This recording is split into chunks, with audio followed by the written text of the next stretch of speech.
Hello tout le monde, aujourd'hui je vais vous parler de 4 thrillers de la rentrée littéraire. Comme vous le savez, ce mois-ci je suis en plein challenge de Black November, challenge présenté par Séverine de la chaîne Il est bien ce livre et du groupe Facebook Il est bien ce livre. Et j'en profite aussi pour continuer mon challenge de la rentrée littéraire qui est le 20 News Challenge. Et bien forcément j'ai combiné les deux ce mois-ci. Alors j'ai pas lu beaucoup de livres de la rentrée littéraire, j'en ai lu 4 pour le moment. Je pense que ce mois-ci d'ailleurs ça va être les 4 seuls a priori. Et ben, je voulais vous en parler. Alors j'ai commencé par lire L'assassin de ma sœur de Flynn Berry. Dans le cadre de la première semaine du Black November qui était lire un livre de moins de 300 pages, donc celui-ci en fait je crois 250, quelque chose comme ça. C'est une autrice anglaise, pour ça aussi que ça m'avait intéressé parce que bon, je trouve que les autrices anglaises font des bons thrillers psychologiques. Alors là on n'est pas tout à fait dans un thriller psychologique, non c'est plutôt un thriller avec, on n'est pas du tout dans un thriller psychologique d'ailleurs, c'est plutôt un thriller avec enquête. Mais quand même, voilà, je pensais que ça allait être pas mal. Alors c'est un livre que j'attendais avec impatience. C'était pas un synopsis de folie en fait, mais je sais pas, le fait que ce soit un thriller. J'aime bien ce genre de thriller avec mise en scène et enquête, voilà, bon c'est classique, mais si, en général ça fonctionne. Bon là il s'agit d'une jeune femme en fait qui trouve sa sœur assassinée. Et forcément, elle va enquêter, on va dire, donc évidemment à l'aide de la police, mais elle va enquêter un peu de son côté pour savoir voilà, qui aurait commis ce crime, qui au premier abord semble être un crime fait par un cambrioleur, ou enfin voilà, quelque chose. Mais il y a quand même une certaine... c'est pas une mise en scène à la serial killer, mais on voit quand même que c'est pas quelqu'un qui est venu et qui l'aurait tué parce que ça s'est mal passé. Ça sent un peu le règlement de compte, ou voilà. Bref, je me suis précipitée sur cette lecture. Voilà, c'était exactement le bon moment, donc avec le Black November. Et malheureusement, j'ai été super déçue, pour ne pas dire que c'était la cata. Alors pourtant, c'est fou parce que c'est quand même un livre assez court, donc on était en droit de s'attendre à voilà, une enquête, machin, des intrigues, voilà, enfin, normal quoi. Et ben, qu'est-ce que c'était long. Oui, c'était un livre court, mais pourtant c'était hyper long. Voilà, on est toujours dans les états d'âme de l'héroïne, des descriptions à n'en plus finir, mais des fois j'avais l'impression de lire du nature writing, tellement c'était, dès qu'elle arrive dans un endroit, les belles fleurs, les beaux machins et tout, mais enfin on s'en fout quoi, c'est bon, je veux dire tu décris vite fait la pièce, l'endroit, ok, mais de là à en faire 10 pages...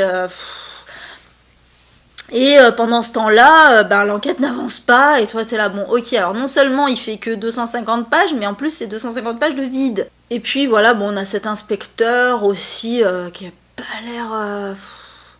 comment dire, pas futé, mais qui a pas... il a pas l'air d'être à fond dans son enquête, quoi. Mais elle non plus, c'est ça le pire en fait, c'est que... Il y a des fois, on a l'impression que oui, c'est ses états d'âme, machin, mais... au final, on oublie complètement l'enquête. C'est quand même sa sœur, quoi. Donc, c'est très bizarre. Et puis, au final, forcément, il y a une explication. Sauf que l'explication, c'est d'un banal. Alors, je dis pas que ça se tient pas. C'est logique. Et en plus, moi, ça aurait dû me plaire. Je vais pas dire pourquoi, mais... Il y avait des raisons que ce dénouement me plaise à mort, et bon, effectivement, il y a du positif, mais je trouve que c'est pas super original. En fait, cette lecture n'apporte rien du tout, mais rien. Je veux dire, le synopsis à la base était banal, ok, bon, c'est une chose, mais l'histoire est banale, le dénouement est banal, et en plus, c'est ennuyeux au possible, donc au final... voilà, rien, ça sera dans mes flops de l'année parce que, voilà, il y a rien. Ensuite est venue la deuxième semaine du Black November, qui consistait à lire un livre dont le titre comporte un seul mot, et là ça a été plus prolifique pour moi au niveau de la rentrée littéraire.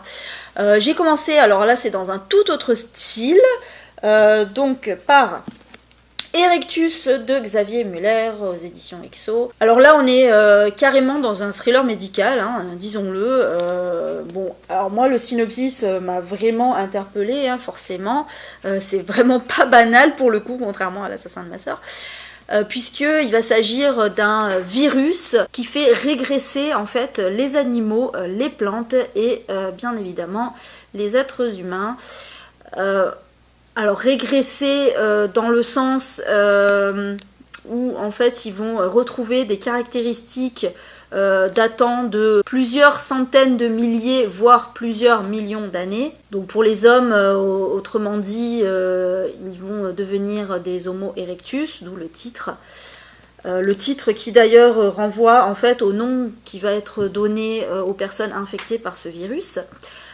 Alors moi en lisant le synopsis j'avais un peu peur de tomber dans le style apocalypse zombie, hein, où voilà il y a une épidémie, parce que en fait comme c'est des sauvages, hein, disons-le comme ça, voilà je me suis dit ça va vachement s'apparenter aux zombies, il suffit qu'ils se mordent entre eux et voilà tout le monde va être contaminé et voilà on va se retrouver avec les codes de l'apocalypse zombie tout simplement. Sauf que il faut pas oublier que c'est quand même un thriller médical et donc on va plus être dans voilà les thrillers, vous savez, un peu à la Robin Cook, hein, avec un virus, donc une pandémie et puis des médecins qui s'affairent à trouver un vaccin. Mais aussi, voilà, la question surtout des infectés, qu'en fait-on? Bon, évidemment, on va les mettre en quarantaine, mais quel va être leur sort? Voilà, comment les soigner, etc. Bon, là, on est un peu au-delà de l'apocalypse zombie, parce que dans l'apocalypse zombie, on est clairement, enfin, on sait que les êtres humains sont morts et bien morts, et donc on va les tuer, enfin les retuer, on va dire. Voilà, donc on se pose pas de questions, c'est eux ou nous, donc on les bute et point barre, voilà. Mais là c'est vraiment différent. On n'est pas, en plus on n'est pas dans une pandémie extrême, hein, c'est-à-dire qu'il n'y a pas d'apocalypse en fait. Hein. Bon, je vais pas tout raconter non plus, mais voilà, ça prend de l'ampleur, ça devient dangereux, etc. Mais ça décime pas le monde entier. Par contre, effectivement, on a des souches dans plusieurs pays. Ce qui se passe au début, c'est que les animaux sont touchés. Et puis ensuite, on se rend compte que le virus peut muter, toucher les plantes et aussi toucher les êtres humains. Et là, en fait, je trouvais qu'il y avait un parallèle qui était assez vite fait avec tout simplement la situation des migrants, hein, notamment parce que bon, qu'est-ce qu'on fait d'eux? Voilà, c'est ça, les erectus, ça reste des êtres humains, parce que c'est ça en fait, en tout cas, ce qu'on se dit au départ, c'est que ces personnes qui sont infectées, c'est nos frères, nos sœurs, nos parents, nos enfants, etc. Donc on peut pas, enfin voilà, on a l'espoir qu'on trouve un vaccin et qu'on les guérisse. C'est pas comme les zombies en fait, les zombies sont morts, mais là ils sont pas morts, ils sont juste malades en fait. Donc on a l'espoir qu'ils soient guéris, mais en même temps, tant qu'ils sont pas guéris, ils sont dangereux parce qu'ils sont sauvages, parce qu'ils attaquent tout le monde. On peut pas simplement les mettre en quarantaine et les soigner parce que le personnel médical est en danger. Donc, qu'est-ce qu'on fait? On commence à s'interroger, à faire, voilà, les gouvernements commencent à faire des référendums. Est-ce qu'on considère les erectus comme des êtres humains? Qu'est-ce qu'on en fait? Et là, évidemment, c'est d'où le parallèle avec les migrants. Non, il faut les parquer dans des camps. Voilà, enfin, il faut pas se mélanger. Ouais, j'y vois une certaine forme de ségrégationnisme en fait, hein, c'est un peu ça, c'est un peu l'apartheid, même si, ça donne une vision raciste des choses, mais c'est un peu, si vous voulez, c'est la vision qu'ont les personnes racistes de ça, parce que effectivement, ils comparent en fait les Noirs, les migrants, etc., ou les Juifs en 40, c'était un peu la même chose, à des sous-hommes, à des gens dangereux qu'il faut pas côtoyer, qui courent à notre perte, etc. Donc oui, moi ça m'a vraiment fait penser à ça. Je pense que c'est pas anodin, je pense que l'auteur voulait vraiment mettre un message politique dans cette histoire. Parce que on voit que les gens, en revanche, qui côtoient, qui ont des personnes infectées dans leurs proches, se battent au contraire pour que les Erectus soient considérés comme des êtres humains et soient traités comme tels.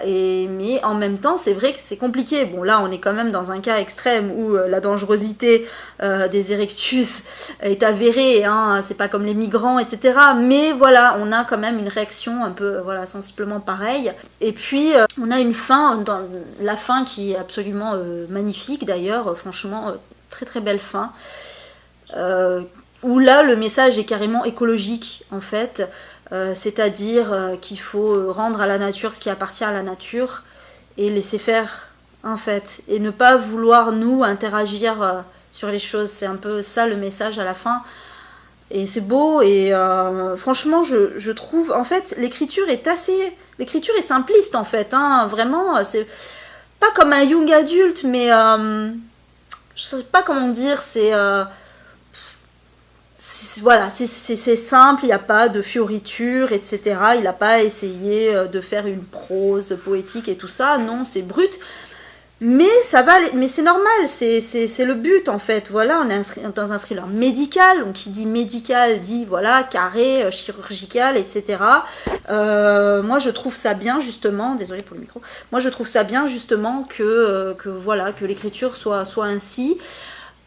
Justement, c'est bien pensé et en fait ça, voilà, je me suis dit en terminant ce livre que c'est vraiment tout à fait le genre de livre qu'on peut mettre dans un CDI, vous voyez, dans un collège, dans un lycée, parce que il y a un message politique, écologiste, et voilà, je pense que c'est bien dans les mains d'adolescents de lire. Voilà, c'est pour ça aussi que l'écriture est assez simple, parce que comme ça peut se lire à n'importe quel âge. Il n'y a pas, voilà, il y a pas de trash, puis c'est assez beau en plus, donc bravo à Xavier Muller, parce qu'en plus je crois que c'est son premier roman. Donc, je vois qu'il est docteur S sciences, bon ça se voit, hein, parce qu'il y a quand même un langage très scientifique et en même temps abordable, et c'est ça qui est bien en fait, c'est que c'est très vulgarisé dans le bon sens du terme. Du coup c'est une très bonne surprise. Alors ensuite, je suis encore allée vers un tout autre style. Alors ce qui est bien, c'est que j'ai lu 4 thrillers, mais 4 thrillers vraiment différents les uns des autres, ça qui est intéressant. J'ai lu Délicieuse de Marie Neuser aux éditions Fleuve Noir. Alors Délicieuse, là on est carrément dans un thriller psychologique. Alors c'est assez particulier, c'est pas un thriller psychologique banal, parce que dans un thriller psychologique, en général, l'héroïne, enfin je dis l'héroïne parce que c'est souvent des héroïnes, mais le héros, peu importe, c'est la victime en fait. Là, c'est pas la victime, l'héroïne, c'est justement la coupable. Et d'ailleurs, en fait, c'est un livre où le twist est déjà connu dès le début. Enfin, en tout cas, une partie du twist, évidemment, parce que sinon, ce serait dommage, on n'aurait pas de surprise. Mais déjà, bon bah voilà, il suffit de regarder le livre, le titre, la couverture, on comprend. Et dès le début, on nous explique que l'héroïne nous explique en l'occurrence qu'elle est en train de tourner une vidéo pour son mari, qui l'a trompé, qui l'a quitté même pour une autre femme en fait, et là elle fait une vidéo et elle dit voilà, je suis attablée devant cette assiette, et là elle explique combien les tisaus, etc. ont de l'importance. Bon, voilà, je ne vais pas interpréter à votre place. Le fait est que ce livre va être un long monologue de l'héroïne qui s'appelle Martha et qui va s'adresser donc à son mari, Raphaël,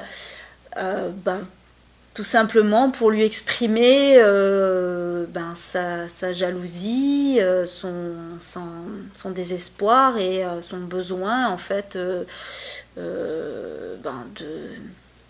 corriger les choses en fait, on va dire, suite à cette rupture assez violente. Il faut savoir que Raphaël et Martha étaient mariés depuis 20 ans et avaient un fils de 8 ans, si je ne me trompe pas. Et forcément, mettre un terme comme ça à 20 ans de vie commune, c'est pas évident. Et oui, et Martha, en fait, est un peu une anti-héroïne, un peu beaucoup même, hein, parce que on comprend très vite qu'elle est psychologiquement... pas atteinte, oui, si... c'est un peu une sociopathe, en fait. Alors, ce qui est intéressant, c'est que c'est une psychologue criminelle.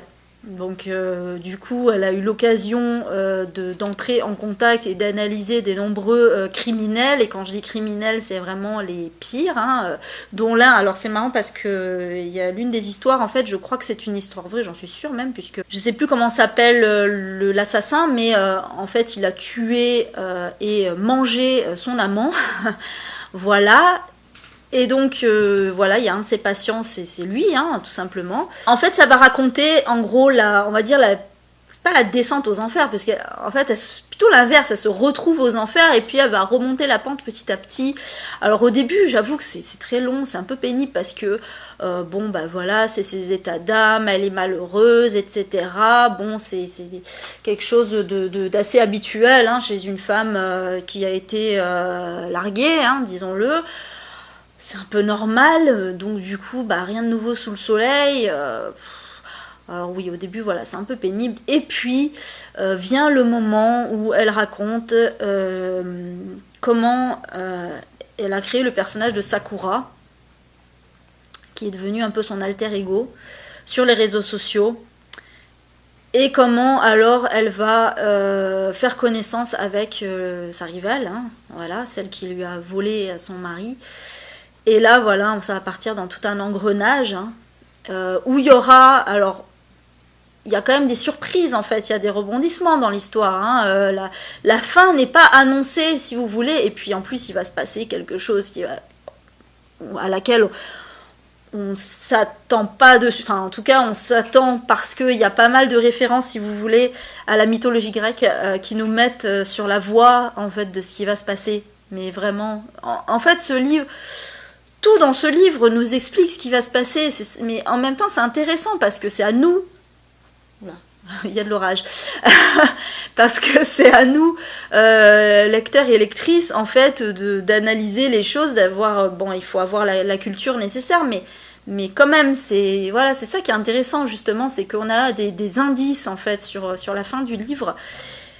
Et moi, franchement, je me suis laissée prendre au jeu parce que, déjà, c'est magnifiquement écrit. Franchement, Marie Neuser, elle a vraiment une prose superbe.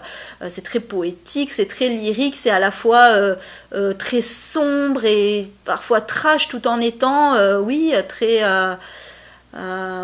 très, très poétique. Voilà, c'est beau. C'est très beau. Et d'ailleurs, le personnage de Martha, justement, en tout cas de Sakura, a cette même prose. Elle écrit des poèmes, voilà. Et du coup, c'est fou parce que c'est c'est le mariage de l'horreur et de la beauté, en fait. C'est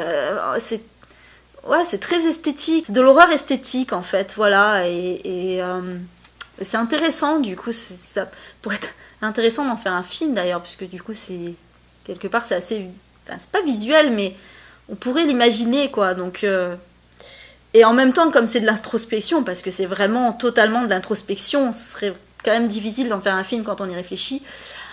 Mais voilà, je trouve que vraiment c'est pas banal comme livre, c'est un parti pris assez intéressant. Je comprends qu'il y ait des gens qui aient eu du mal. Parce que effectivement, c'est beaucoup d'introspection, ça met du temps à démarrer, même quand ça démarre, faut adhérer au style. Et en plus, on n'a pas...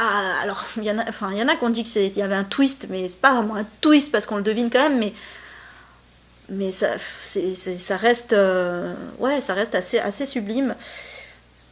Voilà, franchement, très bonne surprise pour moi. Je le conseillerais pas à tout le monde, mais moi j'ai adoré.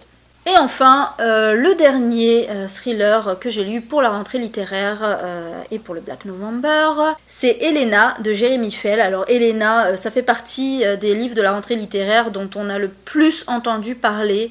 Et notamment, je pense que c'est le livre de littérature noire dont on a le plus entendu parler, parce que évidemment, à toutes les rentrées littéraires, on entend beaucoup parler de la littérature blanche, Amélie Nothomb, etc.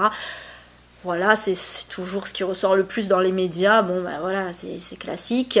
Mais voilà, on en a un auteur de littérature noire qui a été mis en avant et je trouve ça super. C'est Jérémy Fell pour son livre Elena. Alors Jérémy Fell, ça fait un moment que je dois lire Les loups à leur porte et que j'ai toujours pas lu. Du coup, j'étais mitigée parce que j'avais envie de lire quand même Les loups à leur porte avant, parce qu'il paraît qu'il y a une référence, etc. Enfin, j'ai vu une référence, oui, je l'ai su après coup, mais j'avais trop envie de lire Elena quand même, parce que, bah oui, en plus, pour le challenge de la rentrée littéraire, c'était intéressant de le lire. Et donc, bon, on m'a dit, il n'y a pas de souci, c'est deux histoires complètement différentes, il y a juste une petite référence, mais ça gêne pas la lecture, donc vas-y. Donc, du coup, pas de souci, j'y suis allée. Et franchement, j'ai pas regretté vraiment, mais c'est fou. En plus, j'ai hésité parce qu'il fait quand même 800 pages en format papier. Je me suis dit quand même, en plus pour un challenge, c'est pas le bon choix de prendre un livre aussi long pour un challenge, parce qu'on essaye quand même de lire un peu pas le plus de choses possible, mais de varier un petit peu et d'entrer toujours dans le cadre du challenge. Mais ça se lit, mais comme une lettre à la poste. C'est pas l'expression qui convient, mais ça se lit tellement bien, quoi. C'est décidément. Alors, comment dire, déjà le début, ça m'a assez espantée. Alors, on commence par une scène, en fait. Je vous raconte, hein, c'est la première scène. On commence par en fait un jeune homme. Alors désolé pour les âmes sensibles, mais les âmes sensibles, bouchez-vous les oreilles. Un jeune homme qui se masturbe tout en torturant un chien, en fait, voilà. Hein. Bon, on va pas, voilà, je m'arrête là déjà. C'est déjà ouf, voilà, ça commence comme ça, et là je me suis dit, waouh, c'est quand même violent. Et j'ai eu un peu peur, parce que non pas que j'aime pas le trash, au contraire, j'adore ça, mais j'ai toujours peur que ce soit du trash pour du trash, parce que ces derniers temps, il faut bien dire, enfin, je reviendrai peut-être dans une autre vidéo, mais il faut bien dire que ça va beaucoup, voilà, dans le gore pour du gore, pour choquer, etc. Et moi, c'est pas ça qui m'intéresse, moi je veux bien, j'adore le gore, mais il faut qu'il y ait un message derrière, quoi. Sinon, ça sert à rien, c'est juste pour lire un truc horrible, bon. Et donc voilà, j'avais un peu peur. Et puis le deuxième chapitre, alors on part totalement sur autre chose. On est avec une adolescente, c'est Hailey, qui en fait qui a une vie d'adolescente un peu comme dans les séries télé, la Beverly Hills et tout ça. Enfin voilà quoi, son copain, elle a surpris son copain avec une autre pendant une soirée et tout, enfin voilà, elle raconte ses états d'âme à sa meilleure amie, enfin c'est très... voilà, et en fait, mais moi le pire c'est que je me passionnais pour son histoire d'ado, là j'étais à fond et tout, qu'est-ce qui va se passer et tout, machin, et au bout d'un moment j'étais là, mais en fait je suis en train de lire un thriller en fait. Et c'est ouf parce que j'avais complètement oublié le chapitre d'avant qui était quand même hyper trash pour partir dans un truc pour ado. Et j'étais à fond dedans et je me disais, mais en fait c'est trop cool d'avoir fait ça, parce que on sait qu'on est dans un thriller, donc on sait que ça va mal tourner cette affaire, que ça va pas juste être une histoire de coucherie, quoi. Et effectivement ça part en live, mais ça part doucement en live, parce que le livre est long, c'est pas pour rien. Mais il n'y a pas de longueur en fait, c'est-à-dire que petit à petit on va se plonger dans cette histoire, voilà, dans l'histoire de Hailey, de Norma, enfin de tous les personnages. Alors j'ai pas envie de vous parler du synopsis en fait, parce que je trouve que le synopsis il spoil un peu, quoi. Du coup je préfère vous dire, voilà, que c'est l'histoire de plusieurs personnages qui vont se rencontrer. Et là ça va être le drame. Et là tout va basculer. Et en fait ces personnages ils vont tous avoir des vies plus ou moins brisées à cause de juste un... Enfin, c'est un drame, hein, mais voilà, à cause de ce drame. Et en fait, voilà, ça va basculer, et surtout, c'est les décisions que les personnages vont prendre petit à petit qui vont faire que, voilà, leur vie va évoluer d'une façon ou d'une autre. Et c'est super intéressant, en fait. C'est addictif. En fait, pendant tout le long, on se demande, enfin voilà, c'est fou parce que les réactions des personnages sont assez imprévisibles. Du coup, bah, en fait, je veux pas vous dire s'il y a un twist ou pas à la fin, machin. D'ailleurs, je trouve ça bien que personne n'ait finalement vraiment parlé du synopsis, de l'histoire et tout. Je trouve ça génial parce que, bah, en fait, on n'est pas spoilé. Et en fait, moi, je m'en foutais parce que c'était tellement prenant du début à la fin que je m'en foutais d'avoir un twist, une fin de ouf. Parce que déjà, ma lecture, elle me contentait comme ça, en fait. Et je voyais pas quelle fin pouvait gâcher tout, finalement. Du coup, bah voilà, ça fait partie de ces livres. Ils deviennent assez rares. Enfin, non, ils deviennent pas rares, mais c'est en ce moment, voilà, on a le culte, voilà, du trash, des twists de ouf et tout machin. Et non, Jérémy Fell, il nous montre qu'on peut faire un livre qui soit prenant du début à la fin et sans y ajouter de spectaculaire, de voyeurisme, etc. C'est marrant parce qu'il y a ce premier chapitre, comme je vous disais, qui est waouh, atroce à vomir. Et il y a d'autres scènes assez trash, mais pas de ce niveau-là. Je pense que bah, c'était l'entrée en matière et en même temps, enfin voilà, c'est bizarre parce que la psychologie de Tommy est vraiment Tommy, donc c'est ce personnage du début là qui va avoir un rôle, bah, forcément c'est un des rôles principaux, mais voilà, le personnage de Tommy et sa psychologie est assez particulière en fait. C'est pas cliché, c'est ça qui est intéressant en fait. On n'est pas dans le gros cliché. Moi j'avais peur.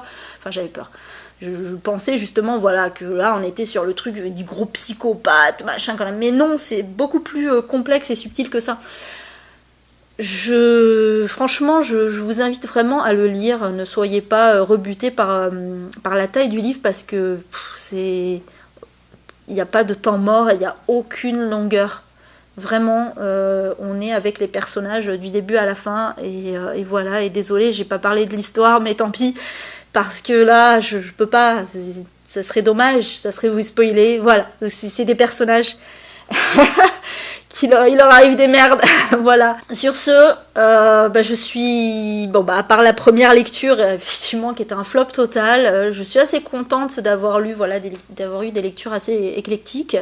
En ce Black November, hein, j'en ai lu d'autres, hein, bien sûr. Là, je vais vous parler de la rentrée littéraire. Je passe un assez bon Black November pour le moment. Et vraiment, voilà, dans la catégorie suspense, voilà, j'ai eu de la SF. Enfin, j'essaye un peu de varier les plaisirs pour pas être lassée, parce que lire tout le temps du thriller, même si j'adore ça, au bout d'un moment, ça peut vite être chiant. Mais là, non, je suis pas lassée, c'est bien, j'alterne un peu. Du coup, je vous donne rendez-vous pour une prochaine vidéo. Alors, je ne sais pas encore ce que ça sera, ce sera la surprise. En attendant, eh ben, j'espère que vous aussi vous éclatez, challenge ou pas, et que vous avez de bonnes lectures. Et je vous dis à très vite. Miaou.